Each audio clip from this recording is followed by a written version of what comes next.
తెలంగాణ రైతులకు రేవంత్ సర్కార్ good news చెప్పింది. నేడు రైతు భరోసా నిధులను తెలంగాణ ప్రభుత్వం విడుదల చేయబోతోంది. రేపు రైతుల ఖాతాల్లో ప్రభుత్వం ఈ డబ్బును జమ చేయబోతోంది. తొలి విడతలో ఎకరం భూమి ఉన్న వారికి ఈ సాయాన్ని అందించబోతున్నారు. 2 పంటల సీజన్లకు ఎకరానికి 6,000 చొప్పున సాయం అందించబోతున్నారు. తొలి విడతలో మొత్తం 70 లక్షల మంది రైతుల ఖాతాల్లో 3,590 కోట్లు జమ కాబోతున్నాయి. 20 రోజుల తర్వాత రెండో విడతలో మరొక 2,650 కోట్లు, ఏప్రిల్ నెలాఖరున మూడో విడతలో 2,760 కోట్లు విడుదల కాబోతున్నాయి. అయితే ఎప్పటి నుంచో రైతులు ఈ డబ్బు కోసం వెయిట్ చేస్తూ వస్తున్నారు. చాలా సందర్భాల్లో డిలే అవుతూ రావడాన్ని మనం చూసాం. గత 4-5 నెలలుగా ఇదిగో అదిగో అని చెప్తూ వస్తున్నారు, బట్ డిలే అవుతూ వస్తుంది. మొత్తం మీద రైతు భరోసా నిధుల విడుదలకు ఇక ప్రభుత్వం పూర్తి స్థాయిలో సిద్ధమైంది. మొత్తం 1.5 కోట్ల ఎకరాలకు మొత్తం సాయం చేయబోతుంది తెలంగాణ ప్రభుత్వం. దీనికోసం 9,000 కోట్లను ఇప్పటికే ప్రభుత్వం సమకూర్చుకున్నట్లుగా తెలుస్తోంది. సాయంత్రం 4 గంటలకు ఉప ముఖ్యమంత్రి భట్టి, అలాగే వ్యవసాయ మంత్రి తుమ్మల, ఇతర మంత్రుల సమక్షంలో సీఎం వీటిని విడుదల చేయబోతున్నట్లుగా తెలుస్తోంది. మధు జాయిన్ అవుతున్నారు, మా ప్రతినిధి. మధుని అడిగి మరిన్ని డీటెయిల్స్ తెలుసుకుందాం. మధు, మొత్తం మీద రైతు భరోసా నిధులు జమ అవుతున్నాయి రైతులకి. ముందుగా 1 ఎకరం వాళ్ళకి రిలీజ్ చేస్తామంటున్నారు, రేపు పడతాయి అంటున్నారు. తర్వాత విడతల వారీగా మరొక 2 విడతల్లో రిలీజ్ చేస్తామని చెప్తున్నారు. సో ఓవరాల్గా డీటెయిల్స్ ఏంటి? ఈ మొత్తం మీద రైతు భరోసా రావడం పట్ల ఇటు రైతుల్లో ఎలాంటి రెస్పాన్స్ వస్తుంది? అట్ ది సేమ్ టైం ఇప్పుడు ప్రతిపక్షాల నుంచి చాలా విమర్శలు ఉన్నాయి, ముఖ్యంగా బీఆర్ఎస్ నుంచి విషయంలో. సో ఎలా ఉంది ప్రజెంట్ కండిషన్? ఎగ్జాక్ట్లీ, మొత్తానికి రైతు భరోసాకి క్లియరెన్స్ వస్తున్నట్టుగా చాలా స్పష్టంగా ఉంటుంది. ఈ రోజు ముఖ్యమంత్రి చేతుల మీదుగా సిద్దిపేట నుంచి, నర్మేట మండలం నుంచి ఆయన రైతు భరోసా డైరెక్ట్ గా అకౌంట్ లో పడేలాగా దీనికి సంబంధించినటువంటి ఏర్పాట్లు చేశారు. దాదాపు 1 కోటి ఎకరాలకు పైగా సహాయం అందించేందుకు 9,000 కోట్లను ప్రభుత్వం ఆల్రెడీ రెడీ చేసుకుంది. ప్రభుత్వం దగ్గర నిధులు ఉన్నాయి. ఈ పథకం కింద మొత్తం 1,50,00,000లకు సంబంధించిన ఎకరాలకు పెట్టుబడి సహాయం అందించడానికి సిద్ధంగా ఉంది.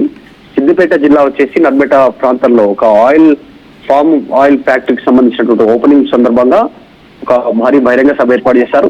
అక్కడ సాయంత్రం 4 గంటలకు బట్టి, వ్యవసాయ శాఖ మంత్రి, ముఖ్యమంత్రి వాళ్ళ సమక్షంలో దీన్ని ఓపెన్ చేయనున్నారు. మొత్తం తెలంగాణలో 73 లక్షల మందికి 73 లక్షల మంది రైతు కుటుంబాలు ఉన్నాయి. వీరందరికీ 1 ఎకరంకు వరకు వారంతా కూడా వ్యవసాయం సాగు చేసుకుంటున్నటువంటి పరిస్థితి. వారందరికీ మొదటి విడత కింద ఈ 1 ఎకరం పెట్టుబడి సహాయానికి అందించున్నారు. తర్వాత మరొక విడత మొత్తం 3 విడతల్లో రైతు భరోసాకు సంబంధించిన నిధులు అందించడానికి ప్రభుత్వం సిద్ధంగా ఉంది. మొత్తం 1 ఎకరం వరకు సాయం అందించడానికి ఇప్పటివరకు ఈ మొదటి విడత కింద ఈ రోజు సాయంత్రం 3,590 కోట్లు అవసరం అవుతాయి. ఇవన్నీ కూడా బ్యాంకుల ద్వారా డైరెక్ట్ రైతుల ఖాతాల్లోకి చేరుతాయి.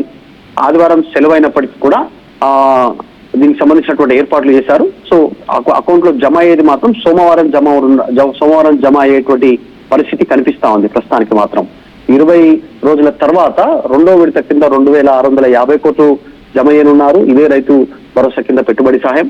మూడో విడతలు వచ్చేసి 2,760 కోట్లు, మొత్తం 9,000 కోట్లను జమ చేయడానికి ప్రభుత్వం సిద్ధంగా ఉంది.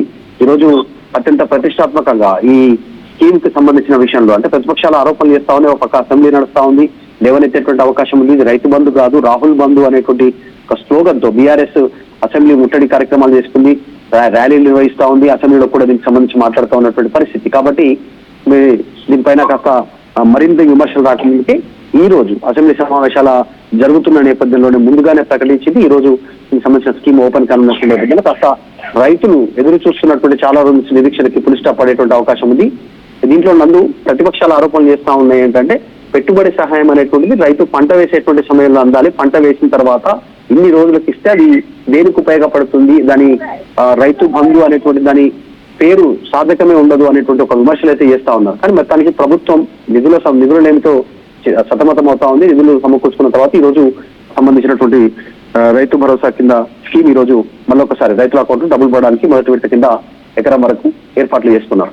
అంటే అది నిజమే, ఇప్పటికే ఆల్రెడీ కోతకు వచ్చేసింది. వరి లాంటి పంటలు కోతకు వచ్చాయి, మొక్కజొన్న ఆల్రెడీ కోతలు అయిపోయాయి. ఇలాంటి పరిస్థితుల్లో రావడం వల్ల మొదట్లో వచ్చినంత బెనిఫిట్ ఇప్పుడు రైతులకు ఉండే అవకాశం లేదు. But what about the satellite survey చేస్తామని చెప్పేసి, క్రమబద్ధీకరిస్తామని చెప్పేసి, అర్హులకు మాత్రమే అందేలా చూస్తామని చెప్పేసి తెలంగాణ ప్రభుత్వం ఆ మధ్య కొన్ని ఉత్తర్వులు జారీ చేయడానికి మనం చూసాం కదా అధికారులకు. సో అవి ఎంతవరకు ఫలితాన్ని ఇచ్చాయి, అంటే వాటి వల్ల ఏదైనా ఇంపాక్ట్ ఉందా? యాక్చువల్గా కాంగ్రెస్ అధికారంలోకి రాగానే మొదటి నుంచి విమర్శలు, అంటే బీఆర్ఎస్ పార్టీ అధికారంలో ఉన్నప్పుడు చేసినటువంటి విమర్శలు, పెట్టుబడి సహాయం అనేటువంటిది నిజంగా సాగు చేసేటువంటి రైతులకు ఇవ్వాలనేటువంటి విమర్శలు చేసింది. వీళ్ళు అధికారంలోకి వచ్చిన తర్వాత మేము దాన్ని మారుస్తాం, ఎవరైతే వ్యవసాయంలో సాగు చేస్తారో ఎంత మేర భూమి సాగు చేస్తారో అంత మేర భూమికి మాత్రమే పెట్టుబడి సహాయం ఇస్తాం. 50 ఎకరాలు ఉన్నా 20 ఎకరాలు ఉన్నా సాగు చేయకుండా వారికి పెట్టుబడి సహాయం అందించడానికి ప్రభుత్వం ఎందుకు ముందుకు రావాలి, ప్రజాధనం ముఖ్యంగా ట్యాక్స్ డబ్బును వృధా చేయాల్సినటువంటి అవసరమైనటువంటి స్టేట్మెంట్ చేశారు. కానీ తర్వాత జరిగినటువంటి పరిణామాల నేపథ్యంలో వరుసగా ఉప ఎన్నికలు, అసెంబ్లీ తర్వాత పార్లమెంట్ తర్వాత కంటోన్మెంట్ ఉప ఎన్నిక, తర్వాత జూబ్లీహిల్స్ ఉప ఎన్నిక, సర్పంచ్ ఎన్నికలు, next GHMC, next ZPTC MPTC ఎన్నికలు, ఇవన్నీ ఉన్న నేపథ్యంలో కాస్త వెనకడుగు వేస్తూ వస్తా ఉంది ప్రభుత్వం. మేబీ జెడ్పీటీసీ ఎంపీటీసీ జిహెచ్ఎంసీ ఎన్నికలు అయిపోయిన తర్వాత అది కంప్లీట్ చేసే అవకాశం ఉంది. ఇప్పటికే శాటిలైట్ సర్వే అంటూ ఒక నిర్ణయం తీసుకుంది. శాటిలైట్ ద్వారా సాగు చేస్తున్న భూములను గుర్తించడం, వారికి మాత్రమే పెట్టుబడి సహాయం అందించాలి. గతంలో చెలకలు, గుట్టలు, రియల్ ఎస్టేట్ భూములు, సాగు చేయనటువంటి పొలాలకు ఇవ్వద్దు అనేటువంటి నిర్ణయం తీసుకున్నారు. కానీ మొన్నటి వరకు కూడా అదే ప్రసారం చేస్తారో ఇంప్లిమెంట్ చేద్దాం అనుకున్నారు, కానీ కొంత వెనకడుగు వేసింది. ఈసారి మాత్రం గతంలో బీఆర్ఎస్ ఏ రకంగా లిస్ట్ ఇచ్చిందో అదే లిస్ట్ తో ముందుకు పోతా ఉన్నారు.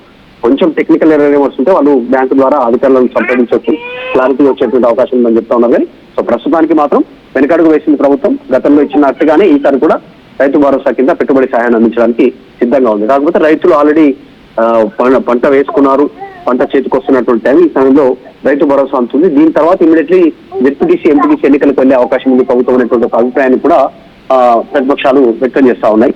మొత్తానికైతే ఈ రోజు సిద్దిపేట నుంచి రైతు భరోసా సంబంధించినటువంటి నిధులు డైరెక్ట్ గా రైతుల అకౌంట్ లో జమ అయ్యేటువంటి పరిస్థితి. ఈరోజు సండే, రేపు మండే జమ అయ్యేటువంటి సిచ్యువేషన్ కనిపిస్తా ఉంది. Right thank you Madhu, thanks for the details. మొత్తం మీద ఈరోజు సండే కావడంతో రేపు రైతుల ఖాతాల్లో ఈ డబ్బు జమ కాబోతుంది. మొత్తం 1.5 కోట్ల ఎకరాలకు సాయం అందించేందుకు ప్రభుత్వం 9,000 కోట్లను ఇప్పటికే సమకూర్చుకుంది. ఈరోజు సాయంత్రం 4 గంటలకి సభ ఉంది. ఆ సభలో ఉప ముఖ్యమంత్రి భట్టి, వ్యవసాయ మంత్రి తుమ్మల, మరి కొంతమంది మంత్రులు కూడా పాల్గొనబోతున్నట్లుగా తెలుస్తోంది. 73 లక్షల మంది రైతులు ఉన్నారు తెలంగాణలో.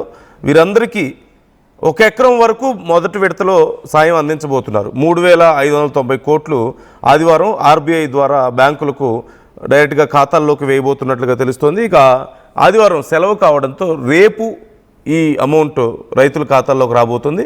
ఎకరం కంటే ఎక్కువ ఉన్న వాళ్ళకి మరొక 2 విడతల్లో ఈ డబ్బులు జమ కాబోతున్నాయి అకౌంట్లో. సో ఈ అంశానికి సంబంధించి మీ అభిప్రాయాలు ఏంటి? ఓవైపు శాటిలైట్ ద్వారా మేము సర్వే చేస్తాం, కేవలం అర్హులకు మాత్రమే అందాలి అని చెప్పి కొన్ని ప్రయత్నాలు చేశారు. దానికోసం చాలా డిలే అయింది కూడా. గత 3 నెలల నుంచి ఇదే చర్చ జరుగుతుంది. కానీ ఇప్పటికీ మొత్తానికి క్లారిటీ వచ్చినట్లుగా కనపడుతుంది. మరోవైపు రైతులకి పంటలు వేసే సమయంలో ఇవ్వాల్సిన డబ్బులు ఎప్పుడో ఆల్రెడీ 2 దఫాలుగా ఆగిపోయి ఉన్నాయి. ఇప్పుడు పంటల సమయంలో ఇవ్వాల్సిన డబ్బులు పంటలు అయిపోయే టైంకి ఇస్తున్నారు అని చెప్పేసి విమర్శలు ఉన్నాయి. అలాగే బీఆర్ఎస్ ఇది మా పథకాన్ని వీళ్ళు సరిగా అమలు చేయలేకపోతున్నారు, మేము ఇచ్చినంత ప్రాంప్ట్గా టైంకి ఇవ్వలేకపోతున్నారు అని చెప్పి ఈ పథకాన్ని అమలు చేయడంలో తెలంగాణలో ఇటు కాంగ్రెస్ ప్రభుత్వం ఫెయిల్ అయింది అని కూడా విమర్శలు చేస్తూ ఉన్నారు. సో మీ అభిప్రాయం ఏంటి? మొత్తానికి ఇప్పటికైనా వస్తున్నందుకు సంతోషించాలా, లేకపోతే టైంకి రాలేదని, మరోవైపు ఈ శాటిలైట్ సర్వేలని కొంతమందికి ఇబ్బంది అవుతుందని, ఇలా చాలా రకాల అభిప్రాయాలు ఉన్న నేపథ్యంలో మీ అభిప్రాయం ఎలా ఉంది?